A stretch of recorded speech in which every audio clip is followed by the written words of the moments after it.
வெளிப்படையாக பேசிட்டோம். இன்னைக்கு என்னிடத்துல கூட இந்த கிருமிகள் இருக்கிறதா என்பதை நான் யோசித்து பார்க்க வேண்டிய ஒரு நிலைமையில் இருக்கேன். ஆனால் ஆண்டவத்தை விடாம போராடிட்டு இருக்கேன். ஆண்டவரே தயவு செய்து என் மேல கிருபையாக இருந்த இறக்கமாயிருக்கிறேன். இந்த நினையாத நேரத்தில் தங்கள் இந்த இடத்துல கொண்டு இருந்ததற்காக ஆண்டவர் நன்றி சொல்லிருக்கேன். ஆக்சுவலாக ஃப்ரைடே நேற்றைய முந்தின தினம் மலேசியாவில் இருக்கணும் அப்படின்னு சொல்லி ஜான் பிரபாகர் அந்த ஞாபகம் இருக்கு. அவங்க சில நேரத்தில் என்னன்னா தேவ மனுஷனுடைய வார்த்தையை நான் எப்போதும் கனவுறது உண்டு. அவர் விளையாட்டு கூட சொல்லிட்டு போட வச்சார், தம்பி எப்படியாவது மலேசியா கிளம்பி ஃப்ரைடே வந்துடுறேன். நான் யோசித்தேன், என்னடா இங்கிருந்து செங்கல்பட்டுக்கோ இல்லை விழுப்புரத்துக்கோ போகிற மாதிரி எப்படியாவது கிளம்பி வந்துடுன்னு சொல்கிறாரு. அதுக்கு ஏகப்பட்ட நிபந்தனைகள் உண்டு. சரி எப்படியாவது போயிடலாம் அப்படின்னு சொல்லி நானும் சில முயற்சிகள் எடுத்துட்டு டிராவல் ஏஜென்ட்டை போய் தப்போ கொஞ்சம் வாய்ப்பு பயணம் 28 வயசு தம்பி மலேசியாவுக்கு டிக்கெட் போடுறாங்கன்னு அண்ணன் சீக்கிரத்தில் உனக்கு காசு கொடுத்துட்றேன், இல்லை போய் 2 நாள் அனுப்புகிறேன் அப்படின்னு ஒழுங்காக பேசுவாங்க. திரும்ப முடிச்சுக்கிட்டே இருந்தான். அப்பயே எனக்கு தெரிஞ்சு போச்சு பிரச்சனை இல்லை எதுவும் போல. அண்ணன் பெட்ரோல் விலை உங்களுக்கு ஏறி தெரியுமா அப்படின்னு கேட்டேன். நான் டிக்கெட்டு கேட்டேன், நான் பெட்ரோல் விலையை கேட்குறானே. ஆமாம், என்ன அது 290 விற்குது, என்ன ஒரு பிரச்சனை இல்லை. ஃப்ளைட்டுக்கு ஊற்றுறதுக்கு வேற ஒரு பெட்ரோல் இருக்கு, அதுக்கு பேர் ஒயிட் பெட்ரோல்னு சொல்லுவாங்க. அது 4 மடங்கு ரேட் ஏறி வச்சான். கடந்த நேரம் நீங்கள் போகும்போது 22,500 இருந்துச்சு, இப்போ 45,000 கேட்குறான். சத்தியமாக தாங்காதுங்க அப்படின்னா தேவனுடைய கிருபையினால ஒரு வாரம் கழிச்சு, அதாவது வர வெள்ளிக்கிழமைக்கு கொஞ்சம் ரேட்டு கம்மியாக இருக்குது, இதெல்லாம் எனக்கு புக் பண்ணிங்கன்னா எனக்கு கஷ்டம் அப்படின்னு. அதனால் வருகிற ஃப்ரைடே காலையில் 5:45 எனக்கு மலேசியா ஃப்ளைட்டு. இது கொஞ்சம் அதிகம் தான், 41,000 வந்துச்சு. ஆனாலும் கத்தர் எனக்கு ஒரு வெடிப்பு கொடுத்தார். வேறு மனுஷன் அதை கூப்பிட்டாரு எனக்கு தெரியாது. ஆனால் நான் மலேசியா வரேன்னு சொன்ன உடனே அங்கே இருக்கிற ஒரு 3 போதகர்கள் மோஸ்ட் வெல்கம் பாஸ்டர், நீங்கள் எப்போ வந்தாலும் எங்களுக்கு சர்வீஸ் பார்க்கறதுக்காக இருக்கும், என்னோடய வார்த்தைகளை கேட்க எனக்கு ரொம்ப வாஞ்சியாக இருக்கும் அப்படின்னு சொல்லி ஒரு வார்ம் வெல்கம் கொடுத்துருக்காங்க. இது 3 ஞாயிற்றுக்கிழமை இருக்கிற 3 வித்தியாசமான சபைகளை பேசிக்கொள்ள பதில் சொல்லியிருக்கிறார். எனவே எனக்கு அதை சொல்ல மாட்டேன். ஹல்லேலூயா. அதே மாதிரி ஆண்டவர் விடாதீங்க. இன்னைக்கு சில அடையாளங்களை கேட்பது உண்டு. எனக்கு என்ன ஆண்டவர் வார்த்தைகளை கொடுக்குறாரோ, வாக்குத்தத்தங்களை கொடுக்குறாரோ, அந்த பிரதானமான இடத்துல நான் ஷேர் பண்ணுவேன். இன்னைக்கு ஆண்டவர் கொடுத்த வார்த்தையின்படி 2 காரியம். ஒன்று பாஸ்டமா ஒரு வார்த்தையை சொன்னாங்க, அடுத்து மனப்பாட்டு வசனத்தில் ஒரு வார்த்தை வந்துச்சு. எனவே அதை நான் எடுத்துக் கொடுக்கிறேன். தன்னை பேசுவார். ஹல்லேலூயா. கண்களின்படி ஒரு சிறு ஜெபம். பரிசுத்த ஆவியானவர் மத்தியில் பெரியவராக இருக்கிறார். தேவையில்லாத சிந்தனைகள், பலவிதமான போராட்டங்கள். நான் சொல்றது எப்படின்னா, வார்த்தைக்கு விரோதமாக வார்த்தையை பேச ஆரம்பிக்கும் போதுதான் நம்முடைய இருதயத்தின் நினைவுகள், யோசனைகள், மனதின் சிந்தனைகள் எல்லாவற்றையும் பிசாசு டைவர்ட் பண்ணுவான். எதையோ தேவையில்லாத நினைவுகளை எல்லாம் கொண்டு வருவோம். வசனம் விதைக்கப்படக்கூடாதபடி தடை பண்ணுவார். ஹல்லேலூயா. நடுவே ஓய்வு செய்யுங்க, கரத்தில் ஒரு ஜெபிக்கிறோம்ப்பா. நடுவே வார்த்தையானது எங்கள் இருதயங்களில் விதைக்கப்படட்டும். வசனமானது நடுவே எங்கள் இருதயத்தில் வேறொன்றுபடி நாங்கள் ஜெபிக்கிறோம். ஆவியானவருடைய முழு ஆளுகை இந்த செய்தி நேரத்தில் வெளிப்படுவதாக விசுத்தத்தின்படி எங்களை நடத்தும் ஆசீர்வதியும். இயேசு கிறிஸ்துவின் நாமத்தில் ஜெபிக்கிறோம் பிதாவே. ஆமென். ஹல்லேலூயா. யோசுவாவின் புத்தகம் 1வது அதிகாரம் 9வது வேத வசனத்தை இந்த நாளில் தியானிக்க போகிறோம். யோசுவா 1:9. வசனம் இப்படியாக சொல்கிறது, வாசிக்கலாம். நான் உனக்கு கட்டளையிடவில்லையா? நான் உனக்கு கட்டளையிடவில்லையா? பலம் கொண்டு திடமனதாயிரு. பலம் கொண்டு திடமனதாயிரு. திகையாதே, கலங்காதே. நீ போகும் இடமெல்லாம் உன் தேவனாகிய கர்த்தர் உன்னோடு இருக்கிறார் என்றார். நல்லா கவனிச்சுக்கோங்க. இந்த வசனத்தை நம்ம ஒருவேளை வார்த்தைகளை சின்ன பிள்ளைங்க சொன்ன மாதிரி பல நேரங்களில் நம்ம இந்த அறிக்கை செய்திருக்கிறோம். ஒருவேளை இதில் இருக்கிற ஒரு 2 வார்த்தை பலம் கொண்டு திடமனதாயிரு, அதுவே நமக்கு போதும். ஏன்னா நம்ம எப்பயுமே அப்படின்னா பாசிட்டிவ் திங்கிங். நமக்கு எது தேவையோ அது இருந்தால் சந்தோஷப்படுவோம். நான் நிச்சயமா அது ஏற்றுக்கொள்ளப்படுற விஷயம். நமக்கு எது அந்த நேரத்திற்கு தேவையோ அதையே நம்ம பார்த்தா ரொம்ப சந்தோஷப்படுவோம். பரவாயில்ல, இன்னைக்கு ஒருவேளை நம்ம சோர்வு இருக்கலாம், இல்லைக்கு ஒருவேளை மனமடிவுடன் இருக்கலாம், நீ பலம் கொண்டு திடமனதா இரு அப்படின்ற ஒரு வார்த்தை வந்த உடனே ஆண்டவர் எனக்கு ஒரு நல்ல ஒரு என்கரேஜ்மெண்ட் வார்த்தைகள், என்னை உற்சாகப்படுத்துகிற ஒரு வார்த்தைகளாக வருகிறதே அப்படின்னு யோசித்து கொள்ளலாம். இந்த முதல் அதிகாரத்தினுடைய சம்பவத்தை மாத்திரம் நான் சொல்ல வேண்டும் என்றால், ஒரு பெரிய ஒரு எதிர்பார்ப்பு அல்லது கலக்கம், பயம், நெக்ஸ்ட் இப்படி அடுத்த ஸ்டெப்பை வைக்கிறது அப்படின்ற ஒரு தெரியாத ஒரு நிலைமை. காரணம் என்னன்னா, கர்த்தருடைய தாசனாகிய மோசே மரித்தான் என்று வேதம் சொல்லுகிறது. மரித்து போன பின்பு முதல் வசனத்தை நீங்க வாசித்து பார்க்கும் பொழுது, கர்த்தருடைய தாசனாகிய மோசே மரித்த பின்பு கர்த்தர் மோசேயின் ஊழியக்காரனான நூனின் குமாரன் யோசுவாவை நோக்கி, என் தாசனாகிய மோசே மரித்து போனான், இப்பொழுது நீயும் இந்த ஜனங்கள் எல்லோரும் எழுந்து இந்த யோர்தானை கடந்து இஸ்ரவேல் புத்திரருக்கு நான் கொடுக்கும் தேசத்துக்கு போங்கள்.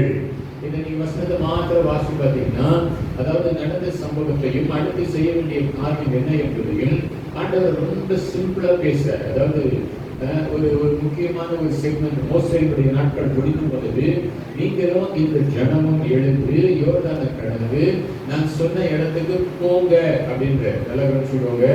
இந்த வசனத்துல எந்தவித வார்த்தைகளும் வாக்கு தத்தங்களும் அல்லது ஒரு மனுஷனை பலப்படுத்துவதற்குமான வார்த்தை இல்லை. சும்மா சரிப்பாதான் முடிச்சு எஞ்சி போங்க அப்படின்ற மாதிரிதான் இருக்கு. ஆனா எப்படி போக முடியும்? ஏன்னா கர்த்தருடைய தாசனாகிய மோசேவை குறித்து ஆண்டவரே சொன்ன ஸ்டேட்மெண்ட் ஒன்று இருக்கு. தாசனாகிய மோசேயின் இடத்துல நான் முகமுகமாய் பேசுறேன் அப்படின்றாரு, பிரத்யட்சமாய் பேசுறார், என் சாயலை அவன் காண்கிறான் அப்படின்றார். ஒரு மனுஷனை இன்னொரு மனுஷன் முகமுகமா பார்த்து பேசுறது போல பரலோக தேவன் மோசேயிட்ட பேசினதாக சாட்சி கொடுக்கிறார். அப்படி இருக்கும்போது இந்த நாள் வரைக்கும் நடந்த காரியங்கள் வேறு. ஆனா இதுக்கு அப்புறம் அப்படின்னு சொன்னா நீங்க போக அப்படின்னா எப்படி போறது? இப்ப அப்படிப்பட்ட ஒரு இருதயத்தை நினைவோடு கூட இருக்கும்போது ஆண்டவர் மறுபடியும் என்ன சொல்றாரு அப்படின்னா, இதுல ஒரு வார்த்தையை மாத்திரம் நான் சொல்லி அந்த 9வது வசனத்துக்கு மீண்டும் நம்ம போயிடலாம். 5வது வசனத்தினுடைய மைய பகுதியில நான் மோசையோடு கூட இருந்தது போல அப்படின்ற நல்லா கவனிச்சுக்கோங்க. அதாவது யோசுவாட்ட நீங்க போங்க அப்படின்னா நான் ஒரு ப்ராஜெக்டை கொடுத்துட்டேன்னா அதை ஃபுல்ஃபில் பண்றதுக்கு நான் உங்களோட கூட இருப்பேன் அப்படின்றது வேற. ஆனா அதுக்கு முன்னாடி நான் மோசையோடு கூட இருந்தது போல அப்படின்னா நான் ஃப்ரீக்வெண்டா ஒன் டே பேசுவேன், உனக்கு ஆலோசனை கொடுப்பேன். நான் இந்த ஜனங்களை எல்லாம் கானானுக்கு கொண்டு போகிற வரைக்கும் இது உன்னுடைய பொறுப்பு மாத்திரம் இல்ல, இது என்னுடைய பொறுப்பும், நான் மோசையோடு கூட இருந்தது போல அப்படின்னு சொல்றாரு. என்ன அதிகமா பாத்தீங்கன்னா 6வது வசனத்துல தான் பலம் கொண்டு திடமனதாகியது இந்த ஜனத்தின் பிதாக்களுக்கு நான் கொடுப்பேன் என்று சொல்லி ஆணையிட்ட தேசத்தை நீ இவர்களுக்கு பங்கிடுவாய். இப்ப இந்த இடத்துல ஃப்ரண்ட் போர்ட்ல நிக்கிறது முன்னாடி நீதான் பங்கிடுவாய். இந்த ஜனத்திற்கு நான் கொடுப்பேன்னு சொன்ன இந்த காரியத்தை நீ செய்ய போகிற அப்படின்றாரு. அதற்கு தான் பலம் கொண்டு திடமனதாக இரு. சரி, இப்போ இது வரைக்கும் நீங்க எப்படி எடுத்துக்கலாம் அப்படின்னா, பொறுப்பு யோசுவாட்ட வந்தோடனே ஆண்டவர் பேசுறாரு, இப்ப நீ தான் இந்த ஜனங்களை அழைத்து கொண்டு போக போகிறாய், அதனால பலம் கொண்டு திடமனதாகிரு, நான் மோசையோடு கூட இருந்தது போல உன்னோட கூட இருப்பேன் அப்படின்னு சொல்லி ஒரு அவுட்லைன் மாதிரி சொல்லியிருக்காரு.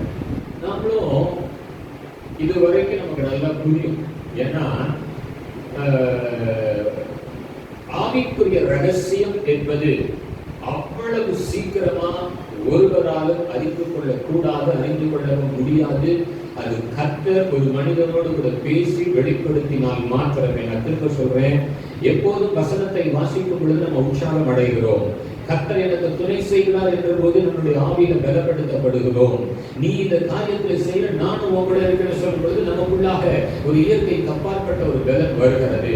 ஆனா அதற்குள்ளாக இருக்கிற ஆவிக்குரிய ரகசியம் என்ன? நீங்க நல்லா கவனிச்சு பாத்தீங்கன்னா மத்தேயு 5வது அதிகாரத்துல ஒரு பெரிய லிஸ்ட் ஆண்டவர் சொல்றாரு. ஆவியில் எளிமை உள்ளவர்கள் அப்படின்னு சொல்லி, அதாவது பரிசுத்தமா இருக்கிறவங்க, அதாவது ஒரு பெரிய லிஸ்ட சொல்றாரு. சொல்லி அந்த வசனத்தினுடைய முடிவு வரும்போது ஒரு பெரிய உபத்திரவத்தை குறித்து பேசுவார். நான் எதுக்கு இந்த ஆவிக்குரிய ரகசியம் அப்படின்னு சொல்றேன்னா, நான் ஒருவேளை ஆவியில் எளிமை உள்ளவனா இருந்தா நான் பாக்கியவான், ஒரு பெரிய ஆசீர்வாதம். நான் சாந்த குணம் இருந்தா ஒரு பெரிய பாக்கியவான், ஒரு பெரிய ஆசீர்வாதம். இப்படி நீதியில் இருந்து நான் துன்பப்பட்டேன்னா நான் ஒரு பாக்கியவான். இப்படி பாக்கியவான குறித்து ஆண்டவர் பேசுறாரு. பேசிட்டு சொல்வாரு, நீங்க உங்களுடைய ஆசீர்வாதம் தான் எங்க இருந்து வரப்போதுன்னா துன்பத்திலிருந்து வரப்போதுன்னு என்ன நிமித்தம் நீங்க துன்பப்படுவீங்க அப்படின்னு அப்போ வார்த்தையில் இருக்கிற ஆசீர்வாதத்தை சரியான விதத்துல, அதாவது சரியான விதத்துலன்னா வார்த்தையின்படி நம்மளால சுதந்திரித்துக் கொள்ள முடியுமா அப்படின்னு கேட்டா ரொம்ப கஷ்டம். நான் திரும்ப சொல்றேன், ஆவிக்குரிய ரகசியத்தை என்றைக்கு நம்மளால் விளங்கிக் கொள்ள முடிகிறதோ அன்றைக்குதான் அந்த ஆசீர்வாதத்துடைய ஜெயத்தை நம்மால பார்க்க முடியும். இப்ப அடுத்த 2 வசனத்துலதான் ஆவிக்குரிய ரகசியம் இருக்கிறது. இப்ப யோசுவா 1வது அதிகாரத்துல 7, 8 ஆகிய வசனங்களை நீங்க வாசிக்கும் பொழுது இங்கே ஒரு பலம் கொண்டு திடமனதா இரு என்கிற ஒரு வார்த்தை கொடுக்கப்பட்டிருக்கிறது. அதற்கான காரணம் என்ன? இப்ப வாசிக்கலாம் 7வது வசனத்தை.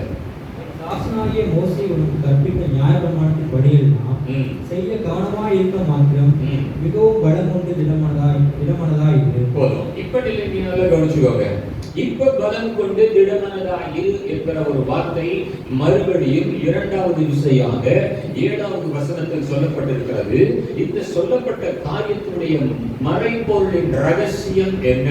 எப்படி ஆண்டவர் வார்த்தைகளை வாக்குத்தத்தங்களாய் கொடுக்கிறார், கொடுத்ததற்கு பின்பு நம் இதற்குள்ளாக அடங்கி இருக்கிற ஆசீர்வாதத்தை எப்படி சுதந்திரித்துக் கொள்ள முடியும் என்பதை நீங்க 7வது வசனத்துல, என் தாசனாகிய மோசே உனக்கு கற்பித்த நியாய பிரமாணத்தின்படியெல்லாம் செய்ய, அதாவது கவனமாய் இருக்க மாத்திரம் மிகவும் பலம் கொண்டு திடமனதாயிரு.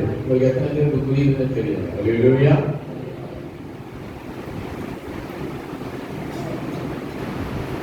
நம்ம தனியால மாட்டிட்டோம். நம்ம 4 பேர் சுட்டு போட்டு அடிக்கிறது ரெடியா இருக்காங்க. மனசு எப்படி இருக்கும்? நீங்க பார்த்து ஒரு நாளை கூட காணுமே உதவி செய்ய. மற்ற நாளெல்லாம் சும்மாவே குரூப்பா பிரிவாங்க. அடி வாங்குற நேரம் பார்த்து ஒருத்தர் கூட இல்லை காணுமேன்ற உள்ளம் என்ன இருக்கும்? பயம் இருக்கும். உதவி செய்ய ஒருத்தமே. அப்படிப்பட்ட ஒரு சூழ்நிலை போயிட்டே இருக்கும்போது திடீர்னு நமக்கு பின்னாடி நமக்கு தெரிஞ்ச ஒரு 4 பேர் வந்துட்டான்னு வச்சுக்கோங்க. உண்மையிலே அடுத்த நிமிஷம் எப்படி இருக்கும்? உள்ளுக்கு ஒரு பெரிய சந்தோஷம் இருக்கா? எப்பா எங்கேயும் தொலைஞ்சு போயிட்டான்னு நினைச்சேன். நல்ல நேரத்தில் என்ன பண்ணிட்டாங்க? வந்துட்டாங்களே. இது ஒரு 2 நிமிஷத்துக்கு முன்னாடி இருந்த பயம் இப்ப என்னவோ மாறிடுது. பலம் கொஞ்சம் திடமானதாயிடும். ஏன்னா நமக்கு சப்போர்ட்டாக எத்தனை பேர் இருக்காங்க? ஒரு 4 பேர் இருக்காங்க. ஒருவேளை இப்ப எது நடந்தாலும் நமக்கு சாதகமாகவும் அது அமையும். நல்ல கவனிங்க. ஆண்டவர் பாத்தீங்கன்னா இந்த டிராவல்ல மாத்திரம் நீ பலம் கொண்டு திடமனதாயிரு, நான் உன் கூட இருக்கிறேன்னு சொல்லி சும்மா மேற்பூச்சாய் சொல்லவில்லை. நான் மோசேவுக்கு கற்பித்த கட்டளைகள், நியாய பிரமாணங்கள், இவைகளின் படியெல்லாம் நீ செய்ய கவனமாயிரு. அதுலயும் நீ என்னவா இருக்கணும்?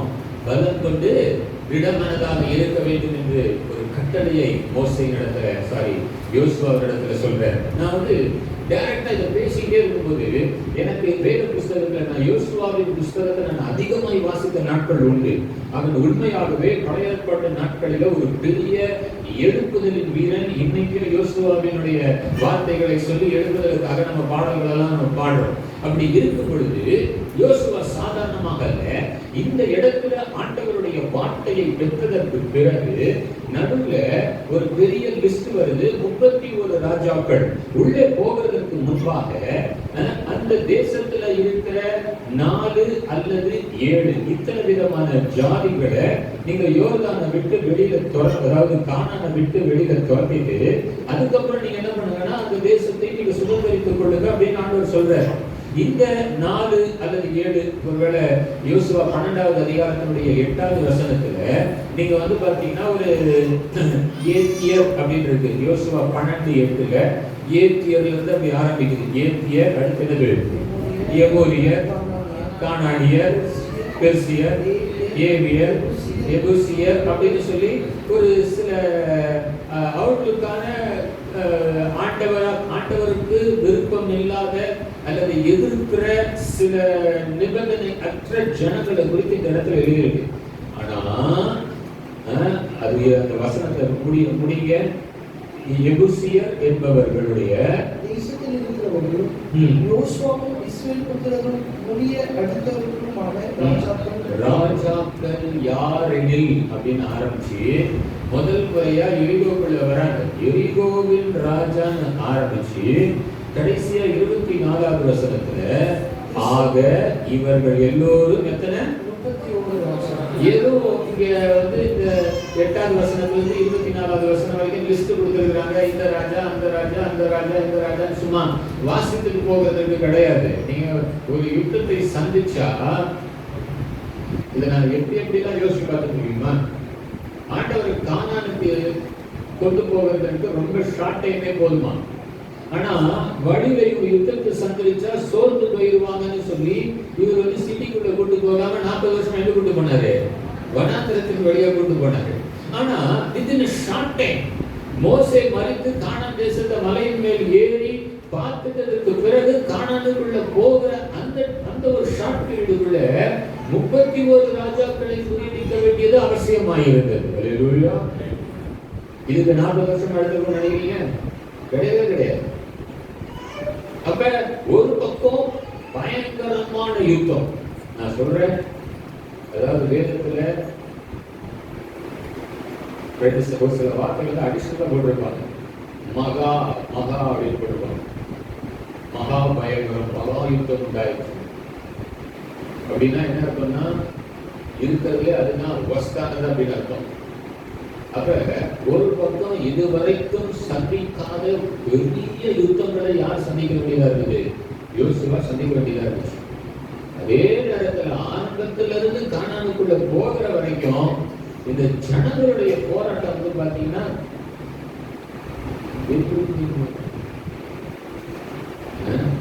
சில நேரத்தில் யோசிப்பேன். அந்த விஜயவாடா மதனப்பள்ளி சாண்டிஸ்வரனுடைய கன்வென்ஷன்ல ஒரு பேசுறதுக்காக ஒரு சர்ச் போயிருந்தேன். நீங்க வந்து பாத்தீங்கன்னா நாங்கள் வந்து காலையில் 6 மணில இருந்து 12 மணி வரைக்கும் கிட்டத்தட்ட 3-4 சர்வீஸ் நடக்குது. உண்மையிலே ஆந்திரா வந்து ஒரு உண்மையிலே பிளஸன்ட் ஸ்டேட் நான் நினைக்கிறேன். பெரிய பரப்பளவுள்ள இடம். கிறிஸ்தவர்களை பார்க்க ரொம்ப ஒரு ஆச்சரியம். அவங்களுடைய ஆவிக்குரிய வளர்ச்சி அப்படின்னு எனக்கு தெரியாது. ஆனா சபையில பார்க்கும்போது அவ்வளோ ஒரு பியூட்டிஃபுல்லா இருக்கும். மிஸ்ஸி மினிஸ்ட்ரிஸ் யூடியூப்ல போட்டு பாருங்க. மிஸ்ஸி மினிஸ்ட்ரிஸ் ஹைதராபாத் அப்படின்னு அதுதான். நீங்க நம்ப மாட்டீங்க, நான் கண்களினால பார்த்தது ஒவ்வொரு சர்வீஸ்க்கும் குறைஞ்சது 2000 பேர் வருவாங்க. 4 சர்வீஸாக நடக்கும். 4 நாள் 5 நாள் தான் தெரியல பார்த்துச்சு.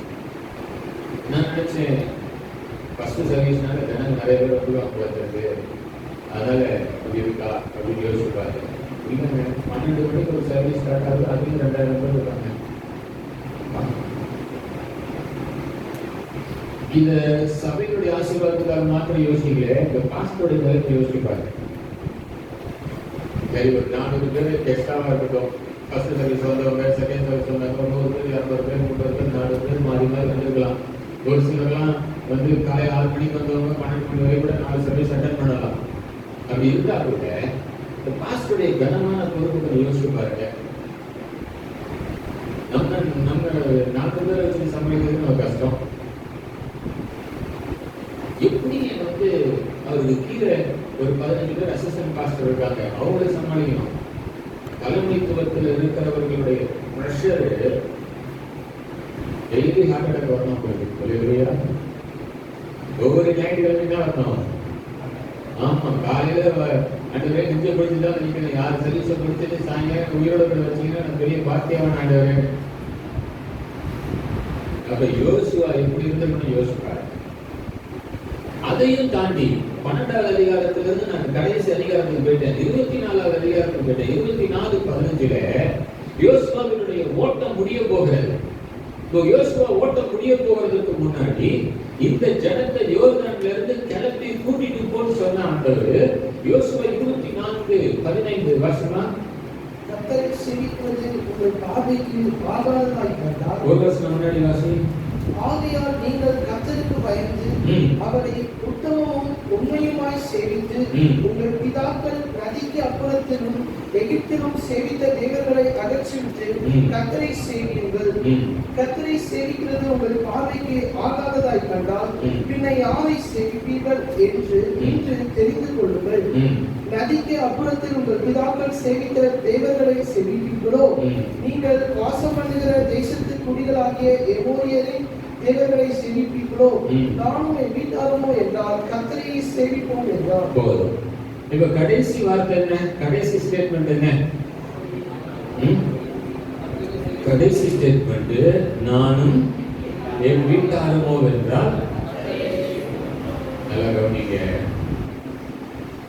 முதல் நான் திரும்ப இதை அதாவது 4 விதமான காரியங்கள் அப்படியே செக்மெண்ட் போட்டுட்டு செய்தியை நான் முடிச்சுக்கிறேன். ஃபர்ஸ்ட் கமெண்ட் என்னன்னா, பலம் கொண்டு திடமனதா. சொல்லுங்க ஒரு அல்லேலூயா.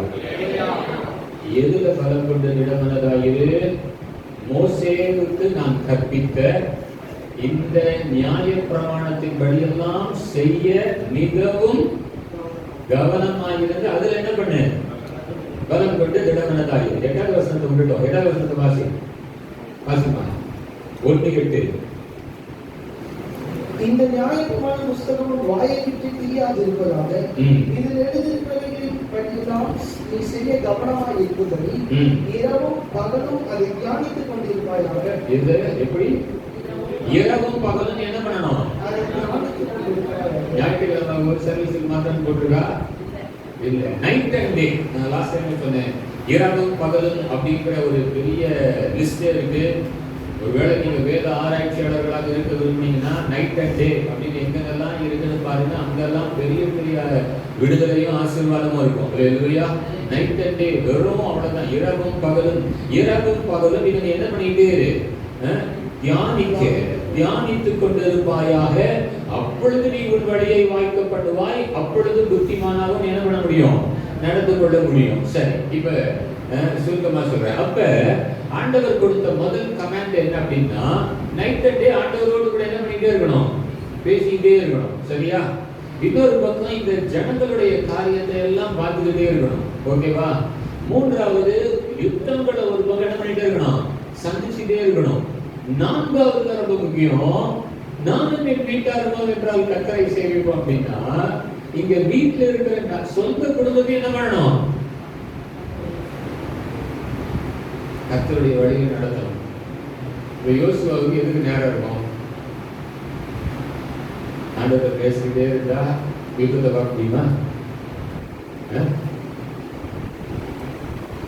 ஒரு யுத்தத்துல தோற்று போய் விழுந்ததிலேயே யோசுவாவுக்கு முன்னாடி விழுந்து கிடந்தான்னு வேதம் சொல்லுகிறாரு. சரி, யுத்தத்தையே பார்த்துட்டு இருக்கேன். சொந்த குடும்பத்தை சரி, சொந்த குடும்பத்தையே பார்த்துட்டு இருந்தா பாருங்க. நான் உண்மையிலே நினைக்கிறேன், யோசுவாவுக்கு கொஞ்ச நேரம் தூங்குறதுக்கு நேரம் இருந்திருக்குமான்னு எனக்கு தெரியல. நீங்க ராஜாக்கள் சண்டை என்ன நினைச்சிட்டு இருக்கீங்க? சும்மா அனௌன்ஸ்மெண்ட் கொடுத்து ஒரு இடத்துல சண்டைக்கு அனுப்பப்படல. நீங்க ஒரு மணி நேரம் 2 மணி நேரம் தாமதிச்சிட்டீங்க, இல்ல உங்க ஆர்மி உங்க மிலிட்டரி ரெடியா இல்லை அப்படின்னா 1 நிமிஷத்துல எல்லாத்தையும் காலி பண்ணி உங்களை அடிமைகளை பிடிச்சிட்டு போய் பட்டணத்தெல்லாம் எரிச்சுட்டு போயிடுவாங்க. அப்படின்னா வேதத்துல நடந்த யுத்தங்கள்லாம். நீங்க ஒரு சில மணி நேரத்துல நீங்க ரெடியா இல்லை அப்படின்னு சொன்னா உங்களுடைய பட்டணம் அக்கினிக்கு இரையாய் மாறிடும். அதுதான் அந்த நாட்களில் இருந்த யுத்தம். அப்படின்னா 31 ராஜாக்களை முறியடிக்கிறது சும்மா காதுல கேட்டு போகிறதுக்காக எழுதப்பட்ட வார்த்தைகள் அல்ல. அவ்வளவு பெரிய ஞானமும் அவ்வளவு பெரிய தைரியமும் அவ்வளவு ஒரு ஆயத்தமும் இருந்து கொண்டே இருக்க வேண்டும். மற்றொரு பக்கத்துல ஆண்டவரோடு கூட ஃப்ரீக்வெண்டா பேசிக்கிட்டே இருக்கிற அனுபவம். இன்னொரு பக்கம் நீங்க சொல்றாரு, வஸ்தியோட தேவ சமூகத்துக்கு போகிறது என்னதான் பண்ண போறீங்க? ஆண்டவர்களுக்கு செஞ்ச நன்மைகளுக்கு நீங்க என்ன பண்ண போறீங்க? நான் பெர்ஃபெக்ட்டா இருக்கின்றேன், நான் என் குடும்பம் அப்படி சேர்ந்து கொண்டு இருக்கிறோம். அப்படின்னா நான் யோசிக்கிறேன், அங்க பலம் கொண்டு திடமானதா இருக்கு சொன்னது அவருடைய மரணம் வரைக்கும் எல்லாத்தையும் கரெக்ட் பிளாட்ஃபார்ம்ல அப்படி ஸ்ட்ரீம்லைன் பண்ணியே கொண்டு வந்துட்டு யோசிச்சுவாங்க. அல்லேலூயா. இப்போ 9வது வசனத்துல 1:9 கிளம்பணும், எல்லாம் பேசி முடிச்சாச்சு. என்ன சொல்றாருன்னா ரிப்பீட் பண்றாரு. நான் சில நேரத்துல இந்த ரிப்பீட் பண்ற இடத்தெல்லாம் நம்ம வந்து ரொம்ப கவனிச்சு பார்க்கறது உண்டு. என்ன சொல்றாரு, நான் உனக்கு கட்டளையிடவில்லையா அப்படின்னா சும்மா ஒரே சென்டென்ஸ்ல இதுக்குள்ள எவ்வளவு இருக்கு தெரியுமா? யுத்தத்தை சந்திக்க வேண்டும், நீ போகிற இடத்துல நான் கூட இருப்பேன், நீ மெடிடேட் பண்ணணும், இரவு பகலும் தியானித்துக் கொண்டிருக்க வேண்டும், உன் சொந்த குடும்பத்தை நீ நேர்வழியில் நடத்த வேண்டும், உன்னுடைய கரங்களில் கொடுத்திருக்கிற இந்த ஜனங்களுக்கு நீ கானான் தேசத்தை பங்கிட்டு கொடுக்க வேண்டும். இதெல்லாம் சொல்லி நான் உனக்கு ரிமைண்ட் பண்ற மாதிரி சொல்றது, நான் உனக்கு கட்டளையிடவில்லையா, நீ பலம் கொண்டு திடமனதா இரு, திகையாதை கலக்காதே. ஒருவேளை அண்டவே மோசேயுடைய கேரக்டர் வந்து என்டையர்லி டிஃபரன்ஸ். எப்படின்னா டைரக்ட் காலிங், எப்பயுமே அழைக்கப்பட்டவர்களுடைய கிருபை வேறு, அமர்த்தப்பட்டவர்களுடைய கிருபை வேறு. அழைக்கப்பட்டவர்கள் நேரடியாய் கர்த்தரிடத்திலிருந்து அழைப்பை பெற்றவர்கள். ஆனா ஒரு ஒரு ஒரு குறிப்பிட்ட இடத்துல நான் யோசிச்சு பார்த்தேன். ஆண்டவர் சொல்றாரு, உனக்குள்ள இருக்கிற ஆவியை எடுத்து 70 பேர் மேல வைக்கிறார். யார் அந்த ஒருவர்? மோசேக்குள்ள இருக்கிற ஒரே ஒரு மனுஷனுக்குள்ள இருக்கிற ஆவி எத்தனை பேருக்கு ஸ்பிளிட் ஆகுது? 70 பேருக்கு ஸ்பிளிட் ஆகுது. அப்ப என்ன அர்த்தம்? 70 பேர் இப்பொழுது யாரு? ஒரு ஆள் டைரக்டா வாங்கின அந்த அனாயிண்டிங் ஒரு மனுஷனுடைய ரெம்ல இருக்கு.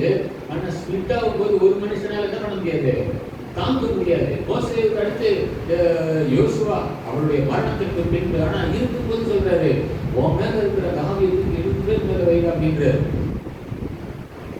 இது நம்மளுடைய பலன், நம்முடைய ஆவிக்குரிய பலன் என்ன பலன்ல இருக்கிறோம். இதை நான் பேசும்போது நான் என்ன சொல்றேன், இட்ஸ் நாட் ஈஸி. நீங்க வந்து ஏதோ வந்து சண்டே சர்வீஸ்ல வந்து ஒரு கம்யூனியன் சர்வீஸ் அட்டெண்ட் பண்ணிட்டேன்னா நீங்க ஜெயிச்சலாம் நினைக்கிறோம். அப்படி இல்லை. ஆண்டவர் மறுபடியும் சொல்றாரு, இது கொஞ்சம் கஷ்டமான டாஸ்க் தான்.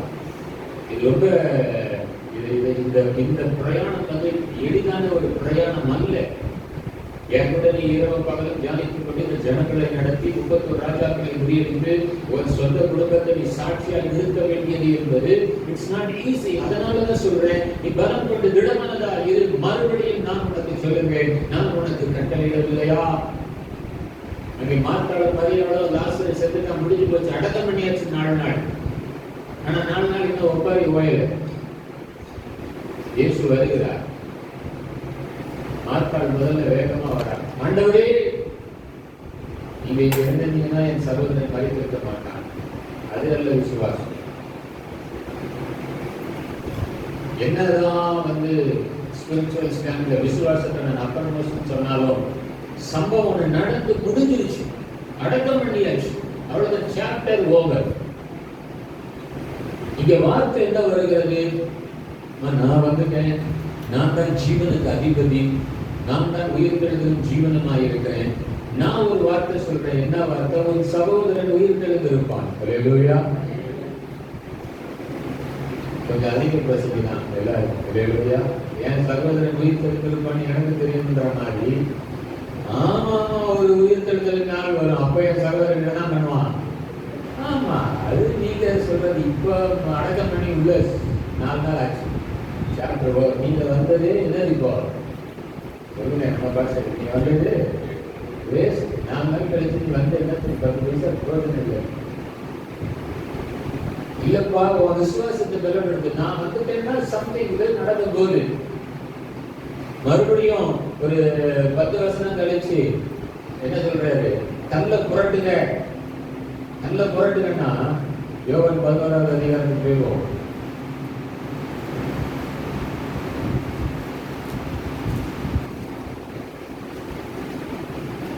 39வது வசனம். இயேசு கல்லை எடுத்து போடுங்கள் என்றார். மனிதனுடைய சகோதரியாகிய மார்த்தாள் அவரை நோக்கி, ஆண்டவரே, இப்பொழுது 4 நாள் ஆயிற்று என்றார். ஆண்டவருக்கு தெரியாதா? இங்க ஒரு அதிக பிரசங்கணும். முன்னாடி இங்க 24வது வசனம், 11, 20, 22, 23, 24. அப்பொழுது நீ தேவனிடத்தில் கேட்டுக்கொள்வது எதுவோ அதை தேவனுக்கு தருவார் என்று அறிந்திருக்கிறேன் என்றால், இயேசு அவரை நோக்கி நோக்கி உன் சகோதரன் உயிர்த்தெழுந்திருப்பான் என்றார். அதற்கு மார்த்தாள் உயிர்த்தெழுதல் நடக்கும் கடைசி நாளிலே அவனும் உயிர்த்தெழுந்திருப்பான் என்று அறிந்திருக்கிறேன் என்றார். பெரிய தீர்க்கதரிசியா இருப்பாங்க. அல்லேலூயா. நம்மெல்லாம் யாருங்க? சொல்லுங்க. நம்மெல்லாம் பெரிய தீர்க்கதரிசி. அல்லேலூயா. நமக்கு தெரியாதது ஏதாவது இருக்கா? இல்ல, எல்லாம் எனக்கு தெரியும். 40வது வசனத்துல நான் உனக்கு கட்டளையிடவில்லையான்ற மாதிரி இங்க உனக்கு கொண்டு சொல்லலையாமா அப்படின்றார். இயேசு அவளை நோக்கி நீ விசுவாசித்தால் தேவனுடைய மகிமையை காண்பாய் என்று நான் உனக்கு சொல்லலையா அப்படின்றார். சில நேரத்தில் நம்ம எப்படின்னா ஆவிக்கு என்கிட்ட என்னை ஆவிக்குரிய வாழ்க்கையில வழி நடத்தின எல்லா பரிசுத்தவான்களிடமும் நான் கண்டு கற்றுக்கொண்ட ஒரு காரியம். ஆண்டவர் ஏதாவது ஒரு வசனத்தை ஸ்டாப் பண்ணாலும் அதை தாண்டி போகாத, அதுக்குள்ள ஏதோ ஒரு மறைபொருளின் ரகசியத்தை ஆண்டவர் உனக்கும் எனக்கும் வைத்திருக்கிறார். ஆண்டவர் இந்த இடத்துல என்ன என்கிட்ட சொல்ல விரும்புறீங்கன்னு அவரிடத்துல கேட்டதுக்கு அப்புறம் தான் அதுக்கு அடுத்தே நீங்க படிக்க போகணும் அப்படின்னுவாங்க. வளர்ப்பது விதமானதா இரு அப்படின்னு சொல்லுறதை கேட்கறதுக்கு நல்லதா இருக்கு, பரவாயில்ல. நம்ம பெரிய செக்மெண்ட் ஆண்டவர் நம்மோடு கூட இருக்கிறார். ஆனா அதை தொடர்ந்து ஆண்டவர் சொல்லும்போது செய்ய வேண்டிய சில காரியங்கள் இருக்கிறதுல மிகவும் நீ கவனமாக இருக்கும்படி பலம் கொண்டு இடமானதா இருக்காரு. அதுல நம்ம சரியா இருக்குன்னு சொன்னா நிச்சயமா கர்த்தர் நமக்கும் எல்லா கிருபைகளையும் ஆண்டவர் கொடுப்பார். அல்லேலூயா, அல்லேலூயா. ஏன் தம்பி சொன்ன வசனம் வருதுன்னா, இருக்கிற 4 நாள்ல ரொம்ப ரொம்ப வெரி சிம்பிள். நீங்க நினைச்சிட்டு இருக்கலாம், அதாவது சந்தோஷமா இருக்குன்னு சொல்றது என்னப்பா இது ஈஸி அப்படின்னு. ஆனா சொல்றாரு கர்த்தருக்குள்ள என்ன மறுபடியும் நான் உங்களுக்கு சொல்றேன், எப்போதும் கர்த்தருக்குள்ள என்ன யாருக்குள்ள சந்தோஷமா இருக்கேன். இன்னைக்கு உலகம் போற போக்கு எனக்கு என்னன்னு தெரியலங்க. உலகம் போற போக்கு எனக்கு என்னன்னு தெரியல. உண்மையிலே நான் ஆண்டவர் அந்த ரகசியத்தை எனக்கு சொல்லுங்கப்பா அப்படின்னு தான் நான் கேட்கிறேன்.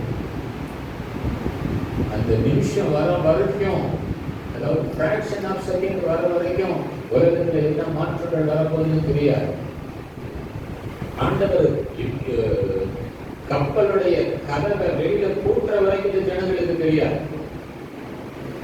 எல்லாரும் அந்த 8 பேரை தவிர சாப்டர் முடிய போது அங்க கந்தகத்துல இந்த பட்டணம் அழிக்கப்படுகிற நேரத்திற்கு முன்னாடி வரைக்கும் ஆபிரகாம் தவிர யாருக்கும் தெரியாது.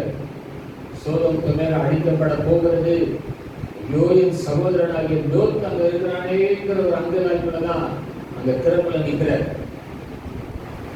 மனுஷகுமாரன் வரும் நாளையாவது அவரை தவிர ஈவன் எனக்கும் தெரியாது அப்படின்றாரு நம்ம ஆண்டவராகிய இயேசு கிறிஸ்து. ஆனா சந்தோஷமா இருக்கிறது ரொம்ப நல்லா தான் இருக்கு. ஆனா சந்தோஷமா இருக்கிறது இந்த சந்தோஷத்தை நான் சொல்லல, மறுபடியும் உங்களுக்கு நான் சொல்றேன், கர்த்தருக்குள்ள சந்தோஷமா இருக்கேன். ஆவிக்குரிய ரகசியம் இன்றைக்கு எங்கே இருக்கிறது? நீ கர்த்தருக்குள் எப்படி சந்தோஷமா இருக்க வேண்டும் என்பதை நீ பழகிக் கொள்ளுகிறதற்கான ஞானம் உனக்கு இருக்கும் என்றால் ஆட்டோமேட்டிக்கா நான் சொல்றேன், மற்ற எல்லாத்தையும் ஆண்டவர் கொடுக்கிறார். ஏன் சுவிசேஷ பகுதியில இவ்வளவு டீப்பா ஆவிக்குரிய ரகசியத்தை சொல்லாம ரொம்ப எளிமையா முதலாவது தேவனுடைய ராஜ்யத்தையும் அவருடைய நீதியும் தேடுதியா ரொம்ப சிம்பிள் ஆண்டவர் சொல்றாரு. இன்னைக்கு நம்முடைய ஆசீர்வாதம், நம்முடைய சமாதானம், நமக்கு தேவையான விடுதலை எங்க இருக்குன்னா தேவனுடைய ராஜ்யத்துல தான் இருக்கு. அதை நீ தேடிட்ட அப்படின்னு சொன்னா இவைகள் எல்லாம் உனக்கு ஆட்டோமேட்டிக்கா கொடுக்கப்படுது. இதுதான் பரிசுத்தவான்களுடைய ஒரு பெரிய ஆவிக்குரிய அனுபவம். அவரோடு கூட இணைந்து பழக 31 ராஜாக்கள் இன்னும் 31 ராஜாக்கள் கட்டத்தை கொடுத்தார். நீ அவரோடு கூட இணைந்து பயணிக்க இந்த ஜனங்களுக்கு தேவையான எல்லா சொல்யூஷனையும் அங்கிருந்து வாங்கி நீ இம்ப்ளிமெண்ட் பண்ணும்போது ஜனங்களை ஏற்றுக்கொண்டே தான் இருப்பார்கள். அல்லேலூயா. ஒரு பக்கம் ஈசாக்கு தேவனுடைய பயபக்திக்குரியவன் என்று பெயர் பெற்றான். நான் யோசிச்சு பார்த்தேன், ஈசாக்குக்கு ஆண்டவர் இப்படி சொல்லியிருக்காரா அப்படின்னு பார்த்தா இல்லையா. எப்படி ஈசாக்கு தேவனுடைய பயபக்திக்குரியவனாக மாறி போனான் அப்படின்னா, அந்த பலிபீடத்துல ஈசாக்க படுத்த வச்சுட்டு ஒரு பெரிய கத்தியை எடுத்து அவனை பலி செலுத்த போற அப்பா. அல்லேலூயா. இன்னைக்கு நம்ம அப்பாக்கள் நம்மளை பரிசலத்தை கொண்டு போனாங்கன்னா நம்ம என்ன பண்ணுவோம்? அப்பா கழுத்துல கட்டி வைப்போம். உனக்கு எவ்வளவு தைரியம்டா என்னை கொண்டு போய் பரிசலித்த போறியா? ஆனா அங்க அவர் அமைதியா இருக்காரு. ஏன்னா அந்த நிமிஷத்துல ஒரு சத்தம் கேட்குதுங்க. நான் வந்து வேத வல்லுநர்கள் சில புக்ஸ்லாம் நான் வந்து எப்படின்னா ஆராய்ச்சியாளர்கள் எழுதின சில புஸ்தகத்தான் நான் வாசித்து பார்ப்பேன். என்கிட்ட குறைஞ்சது ஒரு 250 350 புக் வரைக்கும் இருக்கும் என் வீட்டில். ஒரு நாள் வாங்க அல்லேலூயா. நான் பைபிளை மட்டும் நான் வாசிக்கிறது கிடையாது. யாராவது குறைஞ்சது 250 எனக்கு 250 புக்ஸ் இருக்கேன். பிரயசன்றையும் இருக்கும். ஈசாக்கு எப்படி தேவனுடைய பயபக்தி ஆபிரகாம் கத்தியெடுத்து குத்த போகும்போது பரலோகத்திலிருந்து அதிரக்கூடிய ஒரு சத்தம், பிள்ளையாண்டான் மேல கத்தியல் போடாதே, இப்பொழுது நான் உன்னை அறிந்திருக்கிறேன், நீ தேவனுக்கு பயந்தவன் என்று. அப்ப இவன் என்ன யோசிச்சிருக்கான்? நான் அப்பா மட்டும் தான் இங்க இருக்குன்னு பார்த்தா இங்க மூணாவது இன்னொருத்தர் பேசுற சத்தம் கேட்குது. யார்கிட்ட பேசுறாங்கன்னா கடவுள் எங்க அப்பாட்ட பேசிட்டு இருக்காரு. நீங்க வீட்டுல முட்டிக்கால போட்டு ஜெபம் பண்ணீங்கன்னா உங்க பிள்ளைக்கு கட்டாயம் ஒரு நாள் இல்லைனாலும் ஒரு நாள் முட்டிக்கால போட்டு ஜெபம் பண்ணுவான். நான் சில நேரத்துல என் பிள்ளைங்களை பற்றி சாட்சி சொல்றது நான் பயப்படுவேன். நான் அவனை சொல்லிட்டே இருக்கேன், ஜெபம்னா என்ன பண்ணணும்? நம்ம சின்ன பிள்ளைங்களுக்கு சண்டே ஸ்கூல்ல சொல்லித்தரோம். என்ன சொல்றோம்? ஜெபம்னா என்ன பண்ணணும்? முட்டி போடுறது. டக்குன்னு அவன் என்ன கேட்டானா, நான் ஒரு நாள் கூட முடி போட்டு ஜெபம் பார்த்தேன், என்னைய மட்டும் முடி போட சொல்றேன்னா எப்படி நம்ம பிள்ளைங்க நம்மளை ஃபாலோ பண்ணுவாங்க? யோசுவா எந்த அளவுக்கு இரவும் பகலும் ஆண்டவரோடு கூட இருந்து வேத நியாயப்பிரமாணத்தையும் அந்த தியானிக்கிற அனுபவத்தையும் குடும்பத்தில் இருக்கிறவர்கள் பார்க்க பார்க்க பார்க்க பார்க்க பார்க்க ஆட்டோமேட்டிக்கா ஜெனரேஷன்ல அந்த ஆசீர்வாதத்தை கத்தர் கொடுப்பாங்க. இல்லையா? இன்னைக்கு ஏன் இன்னைக்கு இருக்கிற ஜெனரேஷன் தாறுமாறா இருக்குன்னு நம்ம சொல்றோம்? முதல்ல அதை நடத்தினவர்கள், பெற்றவர்கள், ஆவிக்குரிய தகப்பன்மார்கள் சில கண்டிக்க வேண்டிய விஷயத்துல கண்டிக்காததுனாலதான் இன்னைக்கு. எனக்கு தெரியல, யோசுவாவும் ஒரு இடத்துல விழுந்துதான் எந்திரிச்சார். அவரும் ஆண்டவரை கேட்காம ஆய்வு விழுந்தார். ஆண்டவர் மறுபடியும் பேசினார், துரோகம் பண்ணினீங்க, கலகம் பண்ணினீங்க அப்படின்னு. நம்மிடத்துல நிறைய குறைகள் இருக்கிறது. ஆனா ஜெயம் விரும்புகிறோம், ஆண்டவர் நம்மளை வேலைப்படுத்தணுன்றோம், கூடவே வரணுன்றோம், சந்தோஷமா இருக்குன்னு நல்லா இருக்கு, பலம் கொண்டு திடமனதாகவே தெரியாதே கலக்காதே, நான் கூட வருவேன்னா நல்லா இருக்கு. ஆனா வேத புத்தகத்தை இரவு பகல் தியானிக்கணும்னா என்ன பண்ண முடியல? முடியல பண்ணணும்னா முடியல. ஆனா நாமளும் யாரை மாறணும்? யோசுவாவை போல மாறணும் அப்படின்னா ஒரு நாளும் மாறவே முடியாது. உண்மையில ஆர்வத்தை கேட்க மாட்டவரே. எனக்கு இப்படி மாம்சத்தின்படி எல்லாரும் விலகினா 1/2 மணி நேரம் ஜெபிக்க முடியுமா? ரொம்ப கேட்டுதான். எவ்வளவு நேரம் பைபிள் வாசிக்கிறது? மொபைல் போட்ட ஷார்ட்ஸ் 2.5 மணி நேரம் பார்ப்பேன் நான். இல்லையா? அந்த சோசியல் மீடியா பிளாட்ஃபார்ம் ஏன்டா போனேன்னு ஒரு காலத்தில் இருந்துச்சு. ஏன்னா வேற வழி இல்லை. ஆன்லைன் மூலமா போய் ஆக வேண்டும்ன்ற நினைப்போது அதனுடைய டெப்த் எனக்கு தெரியல. ஆனா இன்னைக்கு தமிழ்ல ஒரு இது சொல்லுவாங்க, கையெழுத்தாங்கலாம் யாரும் மாறிட்டானா? ஆமா, அதனால இன்னைக்கு போனே இன்பில்ட கொடுத்துடலாம். ஃபேஸ்புக்கையும் இதையும் வந்து இன்ஸ்டாகிராம்ல என்ன பண்ண, நீங்க வந்து அந்த ஆப் வேணான்னா ஒரு காலத்தை டெலிட் பண்ணலாம். இப்ப டிசேபிள் தான் பண்ண முடியும். அவனை என்ன பண்றான்? இது ஜனங்களுக்கு நம்மளே என்ன பண்ணிடுவோம், போன்லயே இன்பில்டா கொடுக்குறான். அந்த அளவுக்கு மோசமாக மாறிடுச்சு. எனக்கு அன்பான தேவ பிள்ளைகளே, சுத்தமா சொல்ல முடியல. ஒரு காரியத்தில் ஜெயம் பெற்ற மற்றொரு காரியத்தில் தோல்வியை பெறுகிறது கிறிஸ்துவ வாழ்க்கை அல்ல. ஆமென். அல்லேலூயா. நான் அங்கே நல்லா இருக்கிறேன் பிரதர், அது என்னால் பண்ண முடியல அப்படின்னா ஆண்டவரோடு கூட இணைந்திருக்கிற அந்த ஐக்கியம் குறைந்திருக்கிறது என்றாங்க. ஏன் நம்ம வந்து ஒரு ஒரு ஒரு ஒரு வாலிபனாலேயோ ஒரு கணவனாலேயோ ஏன் பூரண புருஷனாய் மாற முடியவில்லை? ஏன் ஒரு சகோதரியால் ஒரு நிறைவுள்ளவளாய் மாற முடியவில்லை? ஏன் புத்தியுள்ள கன்னிகையாய் மாற முடியவில்லை? ஏன் புத்தியுள்ள ஸ்திரீயாய் மாற முடியவில்லை? வாலிபனே, ஒரு இளக்கல்வை குறித்து எச்சரிக்கையாயிருந்தா உலகத்துல சபைக்கு எச்சரிக்கையாயிருந்து பவுல் தீமோத்தேயுவின் நிருபத்தில் எழுதுகிறார். ஆவிக்குரிய வாழ்க்கையில நம்ம ரொம்ப கேவல அடிமட்டத்தை தவிர எனக்கு இல்லாம சண்டே சர்வீஸ் வரதான் பேர். என் பிள்ளைங்க 4 பேர் என்கிட்ட 5 பேரை தான் நான் ட்ரெயின் பண்றேன். நான் 5 பேரையும் கூப்பிட்டுட்டேன் அப்படின்னா ஒரு 4 மணி நேரம் கலந்து 5 பேருக்குள்ள டிஸ்கஷன் நடக்கும். எதுக்கு எனக்கு அண்ணன் கூப்பிட்டாங்கன்னு. ஒருத்தரை கூப்பிட்டு ஒரு விஷயம் சொல்லிட்டேன்னா ஓகே, ஏதோ அண்ணன் காட்டுனை கூப்பிட்டாங்க, ஜானை கூப்பிட்டாங்க, ரூபனை கூப்பிட்டாங்க அப்படின்னு போயிடுவாங்க. 5 பேர் இங்க வாங்க அப்படின்ட்டாங்க, எனக்கு முடிஞ்சு போச்சுன்னு அர்த்தம்.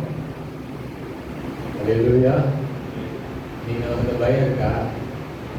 யாருக்குதான் அந்த பயப்படுற சொல்லுங்க.